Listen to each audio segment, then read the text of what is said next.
हर हर महादेव।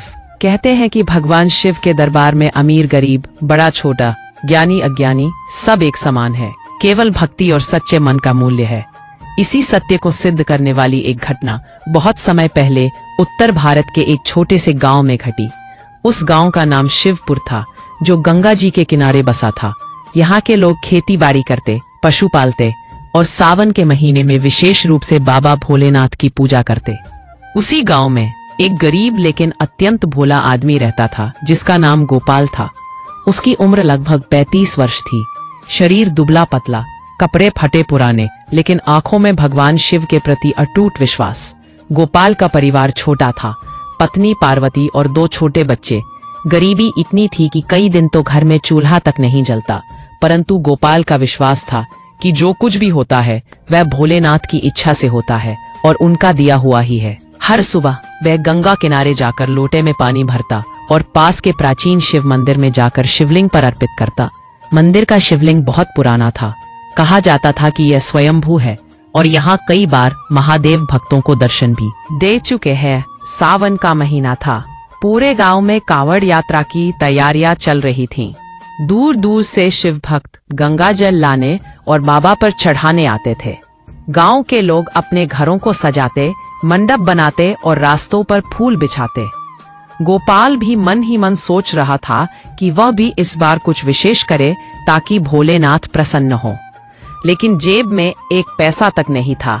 खेत बंजर पड़े थे, मजदूरी भी मिलना बंद हो गई थी। बच्चे कई दिनों से दूध के बिना थे।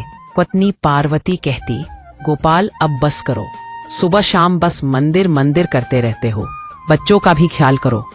पर गोपाल मुस्कुरा कर कहता, पार्वती, भोले का नाम लेने से ही सब सुधर जाएगा, वे हमारे दुख हर लेंगे।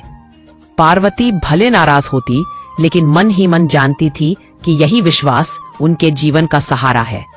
सावन के पहले सोमवार की सुबह गोपाल मंदिर गया और शिवलिंग के पास बैठकर देर तक ध्यान लगाता रहा।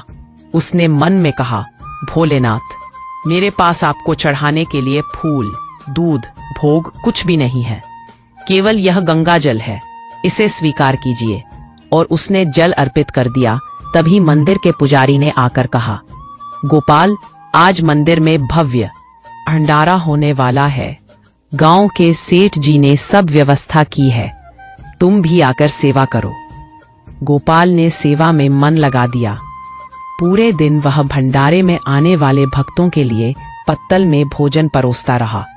थक गया था, लेकिन मन में खुशी थी कि वह बाबा की सेवा कर रहा है। भंडारा खत्म होने के बाद जब वह मंदिर के पीछे बैठा था, एक साधु वहां आया। उसका चेहरा तेजस्वी था, जटाएं बिखरी, गले में रुद्राक्ष की माला, हाथ में त्रिशूल और डमरू।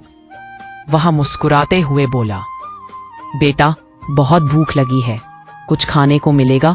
गोपाल ने तुरंत अपनी थाली में बचा हुआ खाना साधु को दे दिया और स्वयं खाली बैठा रहा। साधु ने खाना खाया, पानी पिया और बोला, तेरी भक्ति सच्ची है, क्या चाहता है? गोपाल ने कहा, मुझे कुछ नहीं चाहिए, बस मेरे परिवार को सुखी रखना और मुझे हर जन्म में आपका भक्त बनाना। साधु ने आशीर्वाद दिया और धीरे धीरे मंदिर के अंदर चला गया। गोपाल ने सोचा कि साधु दर्शन करने आया है, पर जब कुछ देर बाद वह अंदर गया तो साधु कहीं दिखाई नहीं दिया। केवल शिवलिंग के पास जल की एक चमकदार बूंद टिमटिमा रही थी। अगले दिन सुबह गोपाल अपने घर लौटा तो देखा, आंगन में अनाज के बोरे, लकड़ी, कपड़े और बच्चों के लिए मिठाई रखी हुई थी। किसी ने रात में आकर सब रख दिया था। गांव के लोग कहते, शायद सेठ जी ने मदद की होगी, लेकिन गोपाल के मन में गहरा विश्वास था कि यह बाबा भोलेनाथ ने ही भेजा है। उसके बाद गोपाल का जीवन धीरे धीरे सुधरने लगा। खेत में अचानक वर्षा हुई और फसल लहलहा उठी। मजदूरी के अच्छे अवसर मिलने लगे, बच्चे स्वस्थ हो गए और सबसे बड़ी बात यह थी कि उसके मन में पहले से भी ज्यादा भक्ति का भाव आ गया। वह रोज सुबह मंदिर जाता, गांव में आने वाले हर कांवड़िए की सेवा करता और कभी किसी से कुछ मांगता नहीं। गांव के लोग उसकी सच्चाई और भक्ति से प्रभावित होकर कहते, भोले के सच्चे भक्त को कभी कष्ट नहीं होता।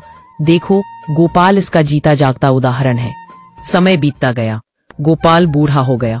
एक दिन सावन के आखिरी सोमवार को वह शिवलिंग के सामने बैठा था, आंखें बंद, होठों पर ओम नमः शिवाय का जाप और चेहरे पर संतोष की मुस्कान। उसी समय लोगों ने देखा कि मंदिर में एक दिव्य प्रकाश फैला और गोपाल शांत हो गया, मानो बाबा ने अपने भक्त को अपने धाम बुला लिया हो। उसके जाने के बाद गांव के लोग आज भी कहते हैं कि अगर सच्चे मन से बाबा को पुकारो तो वह स्वयं आकर अपने भक्त की मदद करते हैं। और यह कथा आज भी सावन में गाई जाती है। गरीब गोपाल की भक्ति ने महादेव को प्रसन्न किया और उसकी किस्मत बदल दी। यही है शिव चर्चा का संदेश कि भक्ति में धन नहीं, बस सच्चे मन की आवश्यकता है। हर हर महादेव।